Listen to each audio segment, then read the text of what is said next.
ao Rei dos Reis, Senhor, a Ele o louvor,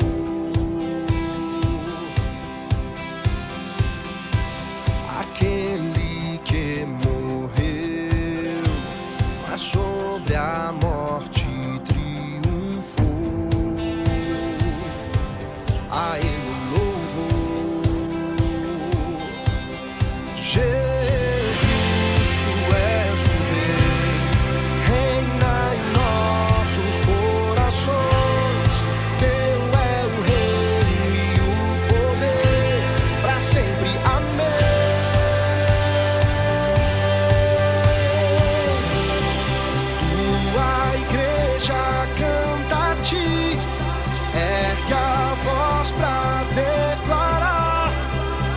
Só povo a proclamar, cantando bem alto, bem alto. Rei, tu és o Rei. Rei, tu és o Rei. Louvado seja o nome do Senhor. Vamos adorar a Deus. Eu quero convidar você, aí no seu lugar, que se coloque de pé. Nós vamos juntos adorar ao Senhor, declarando que essa casa é a casa do Senhor, e para nós é uma grande alegria, um grande prazer estarmos juntos adorando o nome dEle.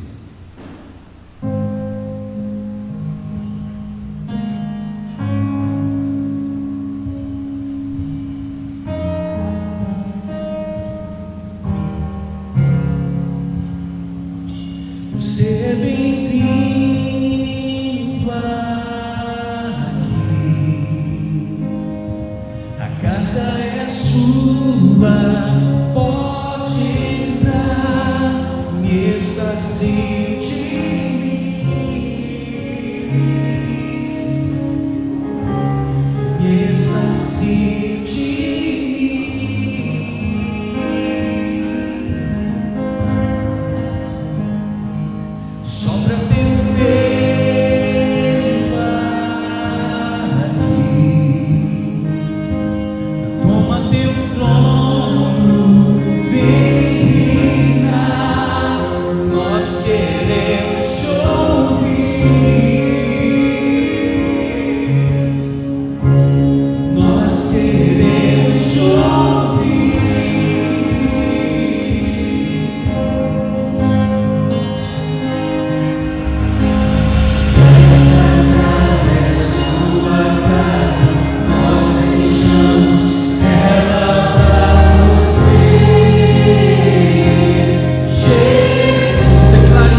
Louvado seja o nome do Senhor.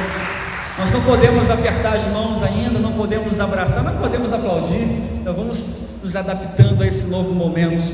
Queridos, em momentos como esse, momentos que nós nunca vivemos, o que estamos vivendo na nossa geração é algo que os nossos filhos, os nossos netos se lembrarão, é algo que a história narrará. Nossos avós não viveram algo semelhante ao que estamos vivendo neste tempo. E neste tempo de incerteza, nesse tempo de inquietude, neste tempo onde posso falar para vocês, sem sombra alguma de dúvida, que talvez a maior enfermidade que hoje está assolando as nações não é o coronavírus, mas é o medo de pegar o coronavírus. A ansiedade, a depressão tem entrado em muitos lares. Nós só temos a quem recorrer, só temos um abrigo no qual podemos nos refugiar, que é o Senhor. E nessa hora eu quero convidar você também a adorar o Senhor, e declarando que Ele é o seu abrigo, que Ele é a sua salvação, que Ele é seu escudo, Ele é a sua fortaleza. Querido, coloca toda a sua confiança no Senhor, volte os seus olhos para o Senhor, Ele o sustentará, Ele o guardará.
Nessa hora, eu quero convidar você a meditar no que está escrito no Evangelho de Mateus, no capítulo 11, versículo 28 a 30, que nos diz a palavra do Senhor: vinde a mim todos que estáis cansados e oprimidos, e eu vos aliviarei.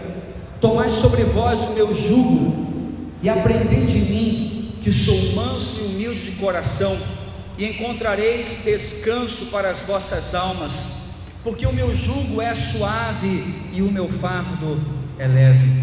Nessa hora eu queria convidar você, assentado como está, a levantarmos juntos um clamor.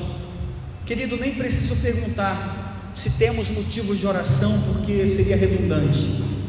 Claro que temos inúmeros motivos para orar, temos inúmeros motivos, inúmeras razões. Quem sabe aí no seu lugar agora, você mesmo não tem em seu coração algo que está inquietando a sua alma, e nessa hora eu quero convidar você aí no seu lugar a curvar sua cabeça, a fazer a sua oração, a levantar nomes diante de Deus. Quem sabe pessoas que estejam internadas, pessoas que estejam com a Covid-19, pessoas que você conhece, amigos de trabalho, colegas de faculdade, um vizinho, alguém conhecido, um parente, um familiar.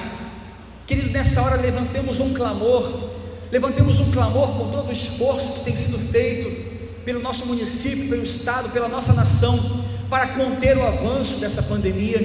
Oremos pelos profissionais da área de saúde, oremos por aqueles que não podem deixar de trabalhar, oremos por aqueles que estão esperando por uma vaga em um hospital e não tem. Vamos levantar, irmãos, uma oração nessa hora. Aí no seu lugar, feche os seus olhos, levante o seu clamor aos céus.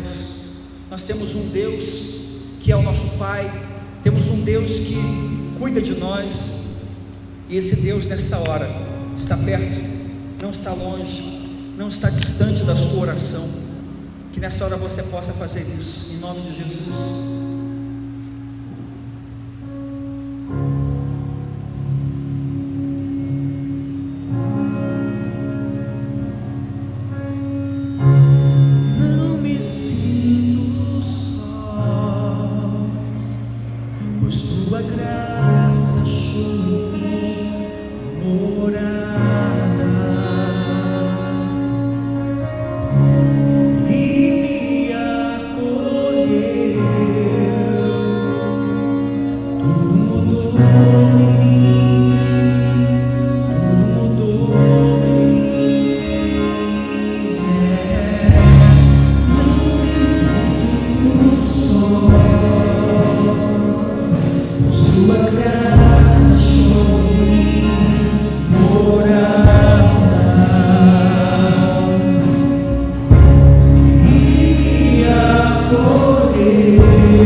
vamos levantar esse clamor aos céus.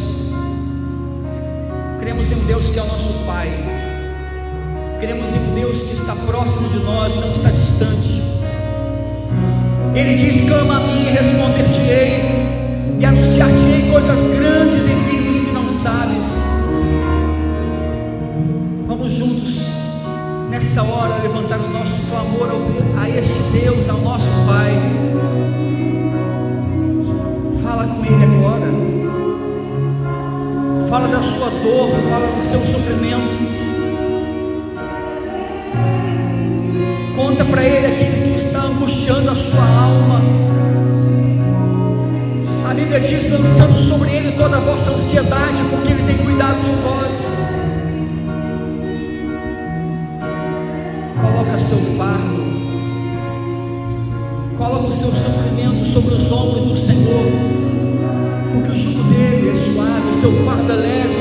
Vinde a mim, diz o Senhor, todos vós que estão cansados e sobrecarregados, e eu vos aliviarei. Essa é uma promessa dele, foi ele que prometeu. Lança sobre ele agora a sua dor. Senhor, nós, como igreja reunida, lançamos na tua presença o nosso clamor, a nossa angústia, porque sabemos que o Senhor é o Deus do céu, mas é o nosso Pai. Tende misericórdia, ó Deus, da nossa nação. Tem misericórdia, ó Deus, das nações da terra. Tem misericórdia da nossa vida, da nossa família, das pessoas que nós amamos, ó Deus. Colocamos cada nome agora no teu altar e pedimos ao Senhor pelo milagre, pedimos ao Senhor pela proteção, pedimos ao Senhor pela provisão. Ó Deus, traz paz ao nosso coração, traz paz à nossa alma. Oramos porque confiamos em Ti, e no nome de Jesus nós oramos. Amém. Declare isso mais uma vez.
Queridos, até por conta da nossa retomada, estamos ainda nesse processo e nossas comunicações hoje são um pouquinho rapidinhas, mas quero destacar para você que teremos essa celebração, parte da manhã, celebração à noite, quinta-feira também retornaremos nossa celebração, culto de oração, tá? E acredito que quando as coisas começarem aí a suavizarem também, outros ministérios retomarão suas atividades. Tivemos alguns jovens da igreja tiveram a iniciativa da realização da nossa festa da roça. Quem já participou da festa da roça aí? Né? Todo mundo gosta bastante, só que não podemos fazer do jeito como nós gostaríamos. Então tiveram a ideia, a sugestão, não sei se tem, acho que o slide não está funcionando hoje, a festa da roça drive-thru, tá? Festa da roça drive-thru. Acho que é dia 17, não é isso? Ou 18?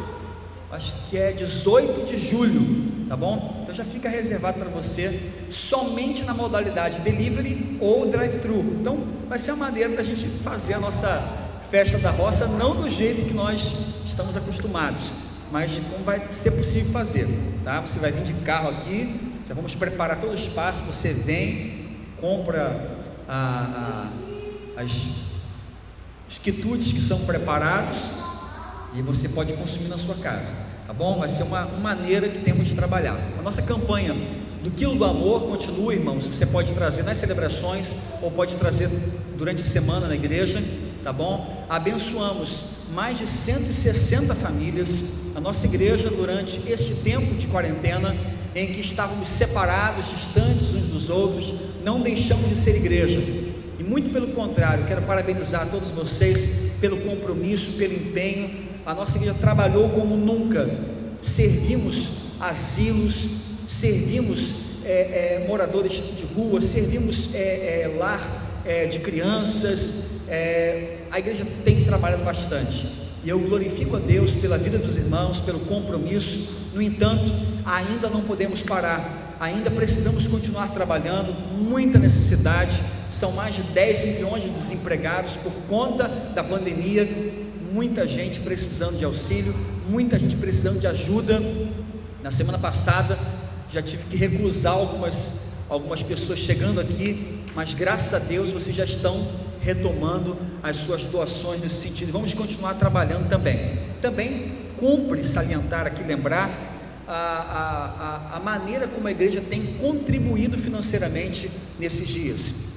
No mês de março sentimos um decréscimo muito grandioso, muito grande, uma queda gigantesca no nosso orçamento, mas em abril deu uma subidinha, maio subiu um pouquinho, e junho voltamos ao mesmo patamar que era, por exemplo, em janeiro. Então, irmãos, isso tudo mostra para mim, a meu ver, uma igreja que não se reunia presencialmente, mas o coração estava engajado. O coração continua engajado aqui na casa de Deus. Eu quero parabenizar a igreja por esse gesto de maturidade.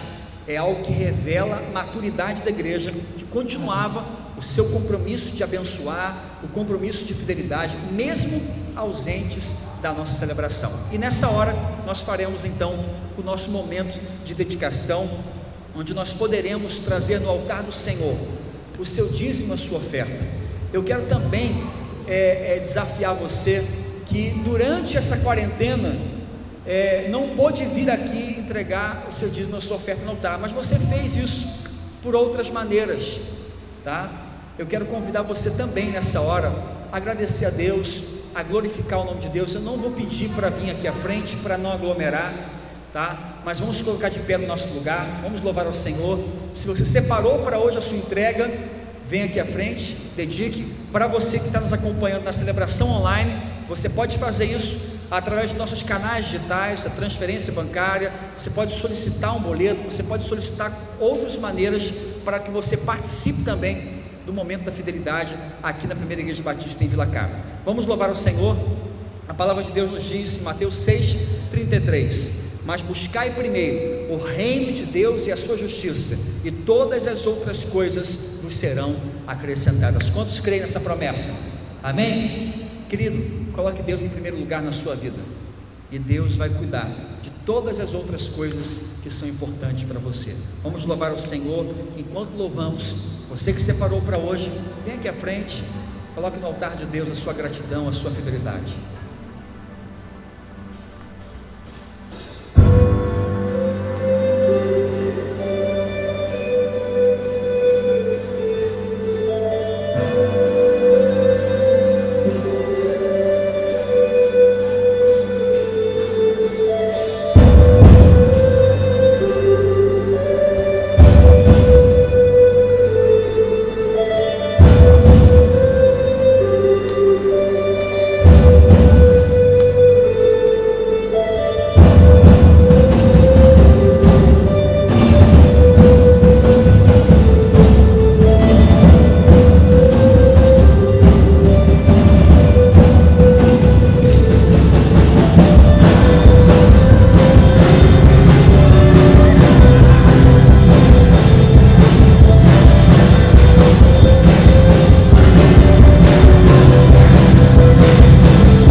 no teu lugar. Não há nada, Pai, que possa nos tirar da tua presença. Não há nada, Pai, que possa devolver, Pai, o seu Santo Espírito de nós. É por isso que nós nos reunimos, Pai, mesmo com tantas coisas dizendo não, saia, não faça, não se aglomere, teu Santo Espírito tem nos atraído, tem nos impelido até a tua casa, Pai, nós estamos aqui nesta manhã. Sabemos, Pai, que vivemos dias difíceis, mas a tua palavra já nos alertou sobre isso há muito tempo atrás. Mas a tua igreja não será abalada, porque nós não vivemos, Pai, por qualquer outra coisa a não ser a fé. Nós dependemos da fé em Ti. Nós cremos, Pai, que o Senhor está conosco, cuidando, guiando e protegendo. E se assim não for, Pai, fecharemos os nossos olhos aqui e nos encontraremos contigo no céu, pois é para isso que vivemos, Pai.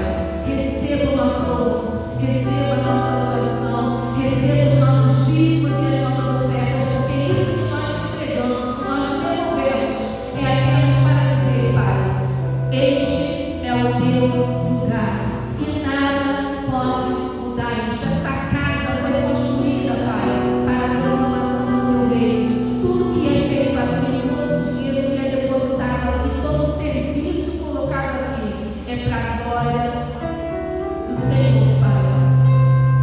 Traz à nossa memória, Pai, a esperança que temos em Ti. Traz à nossa memória, Pai, o que Jesus fez por nós na cruz. Traz à nossa memória, Pai, que nós não estamos sozinhos. O Senhor continua conosco, porque o Senhor nos prometeu e nós temos. Receba o nosso culto, receba a nossa oração, receba as nossas ofertas e dízimos em nome de Jesus. Amém, Pai. Amém, Senhor.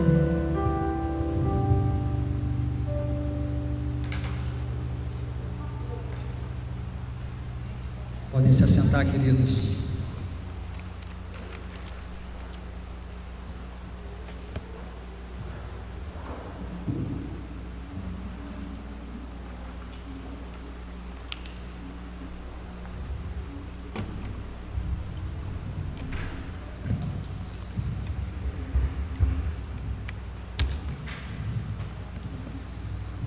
Quero convidar você a abrir sua Bíblia lá no Evangelho de Lucas, no capítulo 15. Evangelho de Lucas, no capítulo 15. Leremos a partir do verso 11. Amém? Quem está feliz hoje por estar na casa do Senhor? Muito bom, né, gente? Glória a Deus por isso. Que o Senhor continue nos abençoando, que ótimas notícias venham até nós e que possamos ver a recuperação da saúde das pessoas logo em breve, todos juntos celebrando ao Senhor. Lucas capítulo 15, versículo 11, diz assim a palavra de Deus. Jesus continuou: um homem tinha 2 filhos, e o mais novo disse ao seu pai: pai, quero a minha parte da herança. Assim ele repartiu sua propriedade entre eles. E não muito tempo depois, o filho mais novo reuniu tudo que tinha e foi para uma região distante, e lá desperdiçou os seus bens vivendo irresponsavelmente. E depois de ter gasto tudo, houve uma grande fome em toda aquela região, e ele começou a passar necessidade. Por isso, foi empregar-se com um dos cidadãos daquela região, que o mandou para o seu campo a fim de cuidar dos porcos. Ele desejava encher o seu estômago com as vagens de alfarrobeira que os porcos comiam, mas ninguém lhe dava nada. Caindo em si, ele disse: quantos empregados de meu pai têm comida de sobra, e eu aqui morrendo de fome? Eu me porei a caminho e voltarei para meu pai e lhe direi: pai, pequei contra o céu e contra ti, não sou mais digno de ser chamado teu filho, trata-me como um dos teus empregados. A seguir levantou-se e foi para seu pai. Estando ainda longe, o seu pai o viu e, cheio de compaixão, correu para o seu filho, o abraçou e o beijou. Queridos, como nós desejávamos que este dia chegasse, o dia que nós retornaríamos, de certa maneira, a casa do nosso Pai. É certo que durante estes meses que estivemos ausentes, você na sua casa acompanhou o culto online, você na sua casa fez a sua celebração, fez o seu culto doméstico, mas eu tenho certeza que assim como eu acredito, você também crê nisso, que este lugar, que esta comunhão, ela é insubstituível. Existe algo que acontece nesse lugar e neste ajuntamento que dificilmente teremos na nossa casa, acomodados na nossa casa. O calor da comunhão da igreja é algo indispensável, é algo importante demais. É tão importante que estamos aferindo a temperatura de quem entra aqui, para saber se está quente mesmo. E é interessante, gente, que vocês não sabem dessa história, mas nós encomendamos já há bastante tempo atrás esse termômetro digital que estão solicitando, e essa semana chegou o termômetro. Nós fizemos o pedido, chegou, não somente para a nossa igreja, fizemos um pedido em conjunto, várias igrejas batistas fizeram, e chegou o termômetro. Mas quando chegou o termômetro, vimos que tinha alguma coisa diferente no termômetro. Era termômetro para medir temperatura de carro, não era esse que precisávamos. Termômetro de carro bom é que temperatura? 70 graus? 70 a 90 graus. Já pensou, irmãos? Esse culto seria um culto de fogo. Seria um culto de fogo se cada um que entrasse aqui entrasse com 70 graus. Mas nós não queremos só 70, queremos muito mais deste calor, desta unção, da presença do Pai entre nós. Irmãos, o Senhor deseja que você esteja ardendo de amor pela sua presença. O Senhor deseja que você entre aqui febril de paixão pelas almas que se perdem, pelas pessoas que estão sofrendo. Tenho certeza que este é o desejo do nosso Deus. Irmãos, durante esse tempo, durante este isolamento, eu fui muito trabalhado no meu coração pelo Espírito Santo, no sentido de que nós precisamos estar atentos àquilo que Deus quer comunicar à igreja. Acredito que em todas as mensagens que eu preguei online, em cada live, em cada celebração que eu tive a oportunidade de comunicar algo a você, estava embutido um pouquinho desta minha convicção, de que precisamos estar atentos. Deus está chamando a sua atenção, Deus está chamando a atenção do seu povo, através dessa luta, através desse sofrimento todo. O Senhor conclama a sua igreja para estar atento àquilo que Ele quer comunicar. E por que, pastor, você acredita nisso? Eu acredito, irmãos, porque eu não tenho nenhuma dúvida que tudo que Deus faz, Ele tem um propósito. Você acredita nisso? Tudo que Deus faz tem um propósito. Provérbios capítulo 16, versículo 4 diz: o Senhor faz tudo com um propósito. Tudo que Deus faz tem um propósito. Então, meu amado irmão, minha querida irmã, de uma maneira incrível, extraordinária, inexplicável, Deus tem um propósito para esta pandemia global. Deus tem um propósito para tudo que está acontecendo. Pastor, mas como assim? O senhor vai me dizer então que essa loucura que está acontecendo no mundo, Deus tem um propósito nisso? Estou dizendo exatamente isso, que Deus tem um propósito. Isso não foge ao propósito de Deus, porque cremos em um Deus soberano, amém? Cremos em um Deus soberano, cremos em um Deus que continua agindo e que nada foge ao seu controle. Mas ainda tem uma segunda coisa para dizer para você sobre esse propósito que Deus tem no meio dessa pandemia. Esse propósito é um propósito de paz e não de mal. Esse propósito que Deus tem, que se você me perguntar, eu não vou saber explicar, porque não consigo chegar à mente de Deus, é um propósito que tem como finalidade abençoar a nossa vida. A Bíblia diz: porque sou eu que conheço os planos que tenho para vocês, diz o Senhor, planos de paz e não de mal, para vos dar um futuro e uma esperança. Jeremias capítulo 29, versículo 11. Irmãos, e aqui então nós temos uma questão muito importante, que eu gostaria que você atentasse. Eu creio que Deus está comunicando algo à igreja neste tempo. Nada é por acaso. No entanto, nós temos à nossa frente, temos um perigo iminente, irmãos. Venho aqui nessa oportunidade chamar a sua atenção para um grave perigo que temos à nossa frente. E você me diria: pastor, já sei qual é o perigo, é a nuvem de gafanhotos. Não. Já sei então qual é o perigo, é a nuvem de poeira que vem do deserto do Saara. Não. Já sei qual é o perigo, é o ciclone que se abateu sobre o sul do Brasil. Não. Já sei qual é o perigo, pastor, é uma grave crise econômica. Não. Porque você pode perceber que temos muitos problemas à frente. Os sinais estão assim, gritando aos nossos ouvidos, e que tem espírito, ouça o que o Espírito diz às igrejas. Quem tem ouvidos, ouça. Não.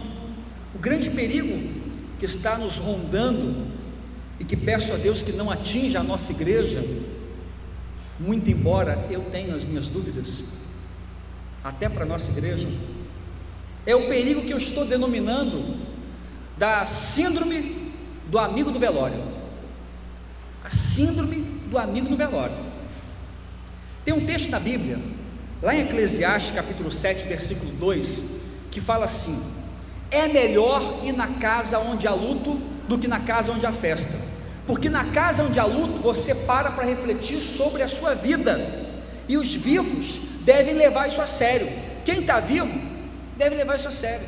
Então o texto de Eclesiastes diz: é melhor você estar na casa onde tem um luto do que na casa onde há festa, porque na casa onde há luto você para refletir sobre a brevidade da vida, sobre como a vida é frágil, e você deve considerar isso. E o que eu pude perceber acerca dessa ideia da síndrome do amigo do velório? Eu vou tentar explicar para você. O amigo do velório é aquela pessoa que fica ao lado do caixão.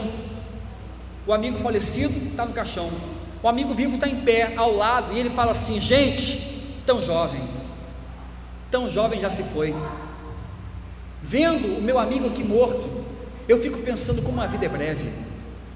Eu preciso amar os meus filhos, eu preciso amar mais a minha família, eu preciso encontrar mais tempo para a minha família, eu preciso redefinir as prioridades da minha vida. E ele fala isso ao lado do caixão com muita contrição, mas saindo dali, ele se esquece de tudo aquilo que havia considerado e volta para repetir os mesmos erros do seu passado, os mesmos velhos hábitos de sempre. É muito fácil chegar ao convencimento.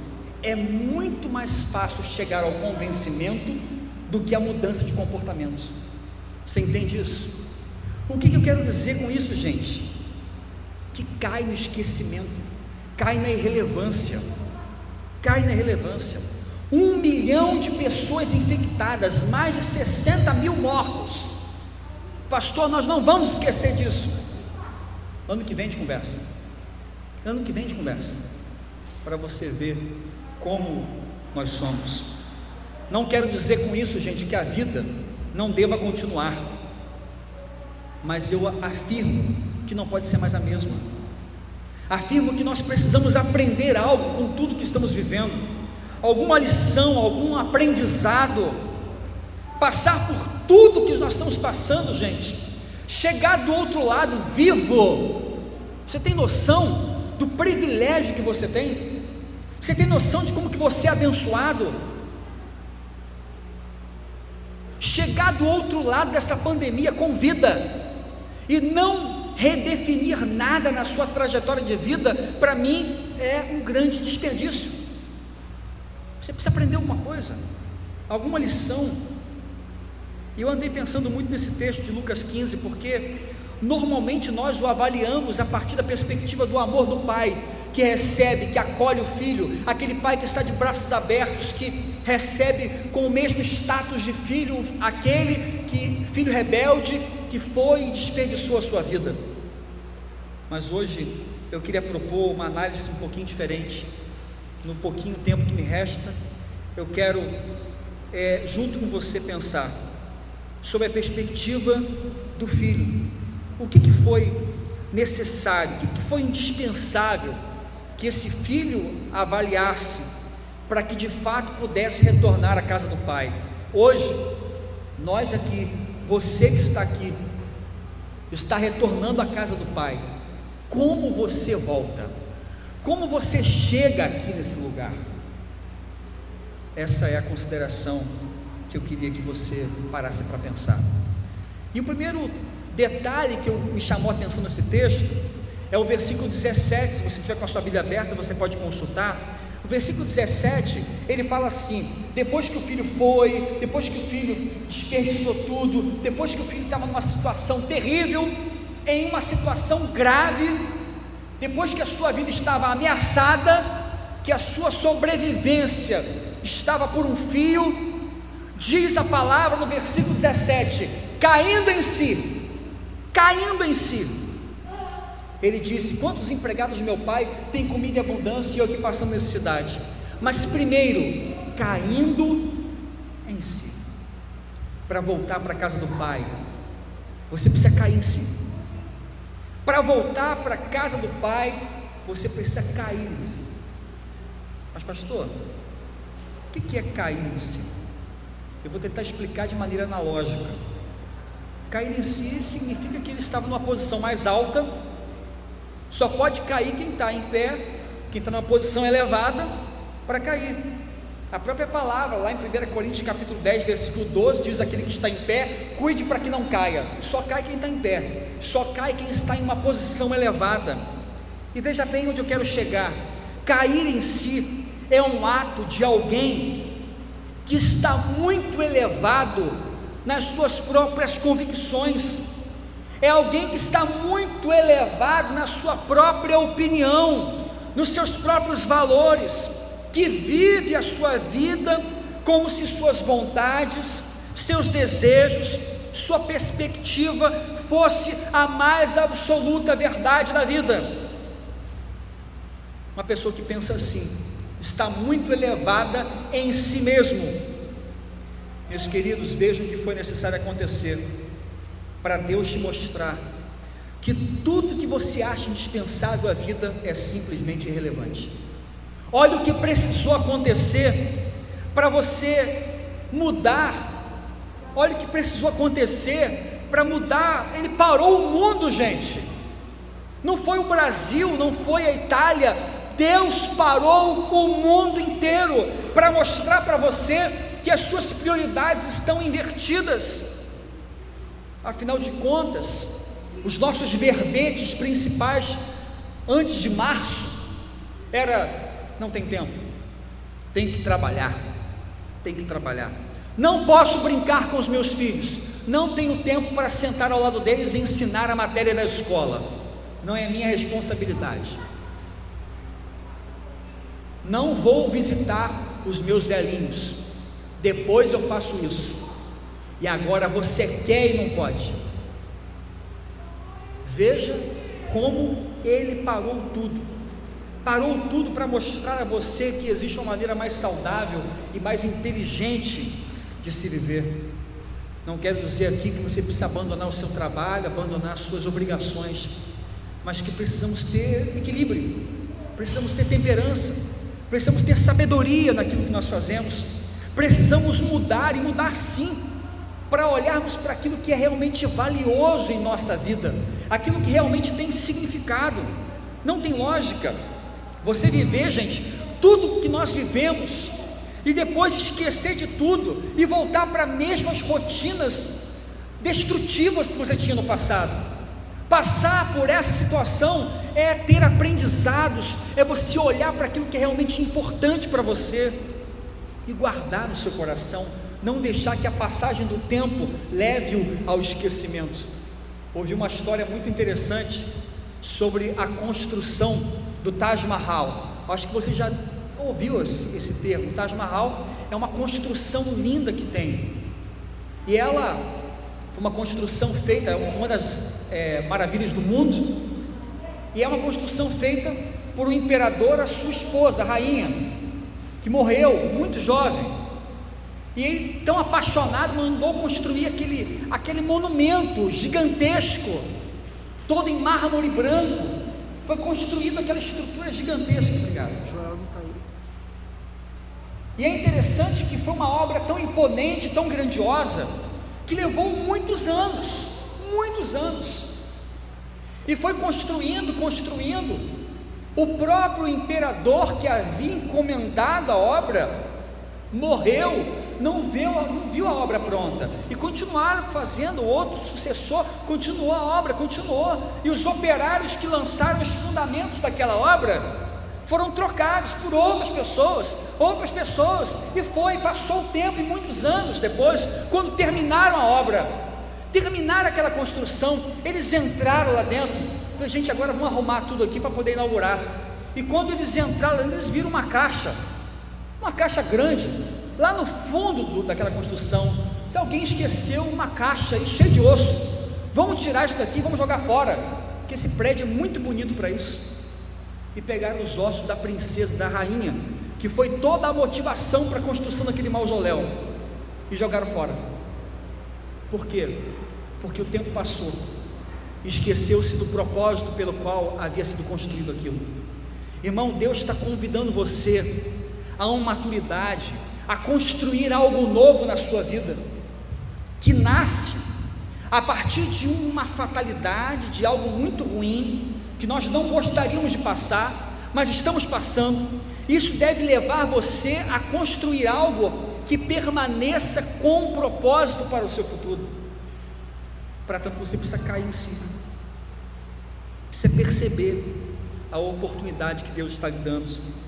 Mas o versículo 18 e 19 também declara assim: então eu me porei a caminho e voltarei para o meu pai, e lhe direi: pai, pequei contra o céu e contra o Senhor. Veja que interessante, mesmo após ele ter caído em si, mesmo após ele ter recobrado a sua consciência, ele argumenta consigo mesmo: eu me porei, eu voltarei, eu lhe direi. E eu pergunto para você, quando ele diz: eu me porei a caminho, ele já tinha ido? Quando ele diz: eu voltarei, ele já tinha voltado? Quando ele disse: eu lhe direi, ele já tinha dito? Não. Ele havia decidido, mas não havia feito, porque existe uma distância muito grande entre aquilo que nós falamos e aquilo que nós fazemos. Existe uma distância monumental entre aquilo que nós afirmamos verbalmente e aquilo que de fato se transforma em uma atitude prática e concreta. No entanto, toda atitude nasce primeiro de uma decisão. Meus irmãos, eu creio de todo o meu coração que tudo que acontece nesse tempo do fim, queria que você guardasse essa palavrinha no teu coração, porque para mim é tempo do fim, é para levar você a uma decisão, é para sacudir você, que tem andado tão estático, tão paralisado, é para balançar as suas estruturas, e fazer você tomar uma decisão enquanto tem tempo.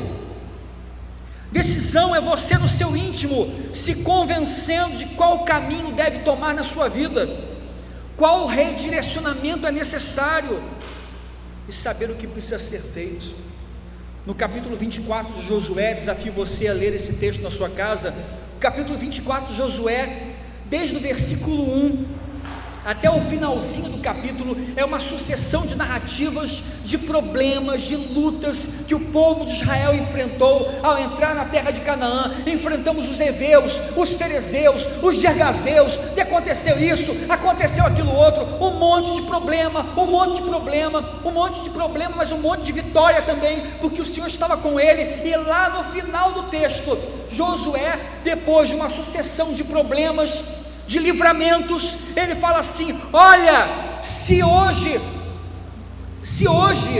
não lhes agrada servir ao Senhor, escolham hoje, decidam hoje a quem vocês querem servir, se aos vossos deuses que os acompanharam desde a terra do Egito, ou ao Senhor, ao Deus de Israel. E ele diz assim: olha, eu e a minha casa serviremos ao Senhor. Josué entende que toda a sucessão histórica, que o que acontecia na sua vida, problemas, lutas, vitórias, fracassos, levava ele e levava o povo a um momento decisório, a tomar uma decisão.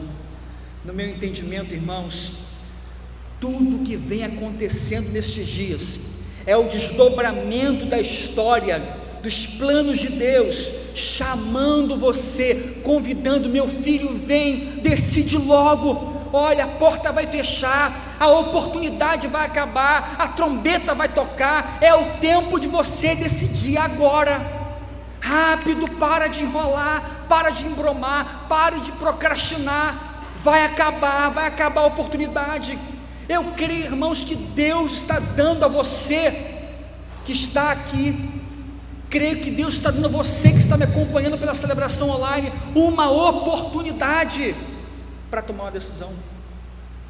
Não é em vão, não é à toa que o profeta Joel, ao revelar acerca do dia do Senhor, ele fala assim: multidões e multidões no vale da decisão, pois o dia do Senhor está próximo no vale da decisão. O dia do Senhor está próximo no vale da decisão. Vale na Bíblia é uma analogia, é um símbolo de um momento de grande luta. O monte é um símbolo de um momento de encontro com Deus, mas o vale é luta. Ainda que eu andasse pelo vale da sombra da morte, nós estamos andando por ele agora. O vale é o lugar ideal para que você tome a decisão. E na narrativa do profeta Joel, faça isso. Momentos de decisão serão momentos que irão antecipar, preceder o dia do Senhor. Deus está convidando você, meu filho, minha filha, tome uma decisão logo. Está na hora de você decidir. Está na hora de você decidir. E na parte final do versículo 20 fala assim: e a seguir levantou-se e foi para o seu pai. A seguir levantou-se e foi para o seu pai. O que definiu toda a trajetória e toda a história do filho pródigo foi o fato dele ter caído em si. Sim, caído em si, bacana. O fato de ele ter decidir, quero voltar para a casa do meu pai. Mas olha, eu garanto para você, se ele não tivesse levantado e ido para a casa do pai, a história seria completamente diferente. Por quê? Porque para voltar para a casa do pai, você tem que tomar atitude, tem que cair em si, tem que tomar decisão e tem que ter atitude. Tem que ter atitude. Todo sofrimento, toda tribulação que o filho pródigo passou, levou a uma tomada de atitude. Ele se levantou e foi para a casa do seu pai. Tudo que ele passou o levou a esse momento. Uma atitude que poderia mudar toda a sua vida. E não sei se você concorda comigo, mas às vezes uma pequena atitude que nós tomamos muda tudo na nossa vida. Uma pequena atitude, na hora certa, pode mudar, pode redefinir toda a nossa história. A Bíblia fala que Deus amou o mundo, mas não ficou nisso. Ele deu o seu Filho unigênito. Ele não somente amou, mas ele tomou uma atitude em concordância com esse amor. Ele se posicionou. Tudo que acontece na nossa vida nos leva a uma tomada de atitude. E eu queria perguntar para você: que atitude você precisa tomar agora? Que atitude você precisa tomar neste dia? Que atitude o Espírito Santo de Deus já tem incomodado o teu coração? Deus já tem falado com você, e você tem deixado o tempo passar, e você falou assim: mas depois eu vejo isso. E agora, quem sabe você esteja dizendo: depois que passar isso tudo, pastor, você pode ter certeza que eu estarei me comprometendo com a igreja, eu serei batizado, eu entregarei minha vida a Cristo. Depois que isso tudo passar, pastor, que as coisas acalmarem, pode contar comigo aí nas ações sociais da igreja. Irmão, você precisa cair em si, tomar uma decisão e uma atitude hoje, agora, porque temos entendido que não sabemos absolutamente nada sobre o dia de amanhã. E eu queria convidar você nessa hora a fechar os seus olhos, e que você nessa hora pergunte ao Senhor, aí no teu coração: Senhor Jesus, que tipo de atitude o Senhor quer da minha vida? Onde eu estou falhando contigo? Existe algo na minha vida que eu tenho deixado para depois? Existe algo na minha relação com o Senhor que eu tenho postergado? Existe algo na minha relação com o Senhor ou com a tua igreja que eu tenho procrastinado, deixado para amanhã? Eu quero voltar à casa do Pai, mas não apenas a este espaço físico, eu quero voltar para os braços do meu Pai. Eu quero ter experiência com Deus, eu quero ser cheio do Espírito Santo, eu quero ter uma vida útil, uma vida que abençoe outras vidas. Eu quero que a minha passagem por essa terra, do meu nascimento à minha morte, seja um tempo frutífero, um tempo útil, em que vivi os meus dias, não somente para mim, mas para abençoar vidas.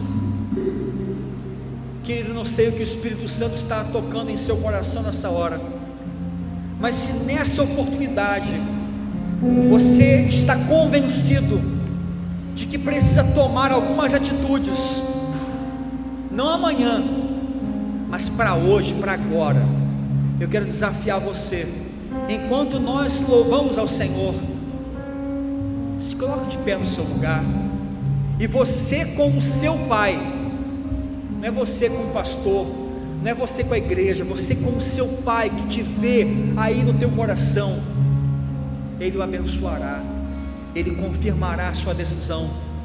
Se você hoje quer entregar a sua vida a Jesus, coloque de pé no seu lugar. Se você hoje quer declarar: pastor, eu já aceitei, mas quero ser batizado agora, levante no seu lugar. Você que está na igreja, é batizado, mas andou muito frio espiritualmente, e você quer dizer: pastor, eu quero voltar para a casa do Pai, mas eu quero voltar como um filho que se lança nos braços do Pai, apaixonado por Deus. Eu quero ter o meu coração quente de amor pelas almas, eu quero servir pessoas, quero me envolver em ministério da igreja, eu quero trabalhar, eu quero fazer alguma coisa, não posso mais continuar vivendo a minha vida só para mim. Eu quero convidar você também a se colocar de pé no seu lugar, não precisa falar absolutamente nada, é você com o Senhor.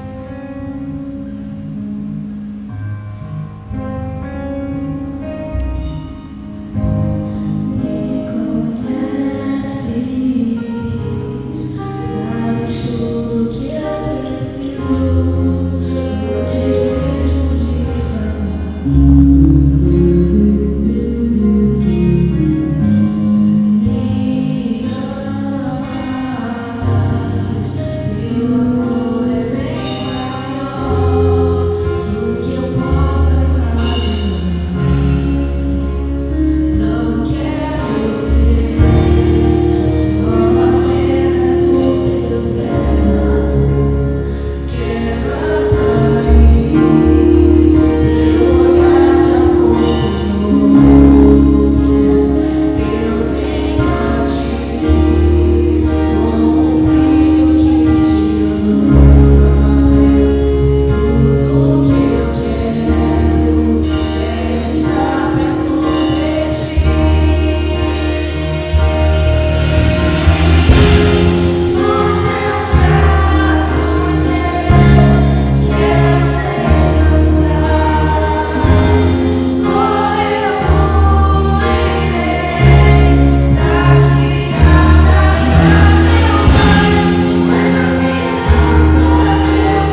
retornar a essa casa, a casa do nosso Pai. Queremos retornar a este lugar, não para viver como servo, porque o servo não sabe o que faz o Senhor, mas queremos voltar à casa do nosso Pai como filhos amados, filhos que sentem falta da presença de Deus, filhos obedientes que cumprem todo o encargo do Pai, filhos que não hesitam em obedecer, filhos obedientes, filhos que decidem tomar atitudes coerentes àquilo que o seu Pai lhes orienta. E hoje, Senhor, nós ouvimos a Tua voz e entendemos que o Senhor permite que tudo isso aconteça conosco para que tomemos uma decisão, para que saiamos, ó Deus,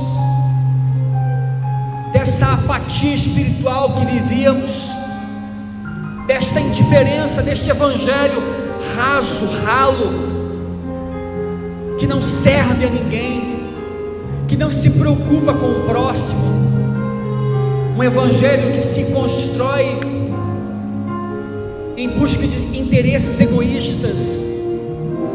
Hoje, ó Pai, nós retornamos à Tua casa, mas não queremos mais ser as mesmas pessoas, queremos ser diferentes, queremos ter aprendido a lição, e queremos viver os nossos dias daqui para frente, prontos, preparados para o dia do Senhor, que breve vem. Prepara o nosso coração, Senhor, prepara a nossa vida, para que possamos viver de maneira que glorifique ao Senhor. Obrigado, Deus, por este momento aqui. Obrigado, Pai, por essa linda oportunidade de estarmos mais uma vez nessa casa. Assim nós oramos, no nome de Jesus. Amém, amém e amém. Que Deus abençoe a sua vida. Muito obrigado por você estar aqui. Vamos continuar trabalhando, irmãos. No que depender de mim, a nossa igreja vai avançar ainda mais. Amém? No que depender de você também. Glória a Deus, que Deus abençoe a sua vida, tá bom? Uma ótima semana, cheia da presença do seu Pai. Vá em paz.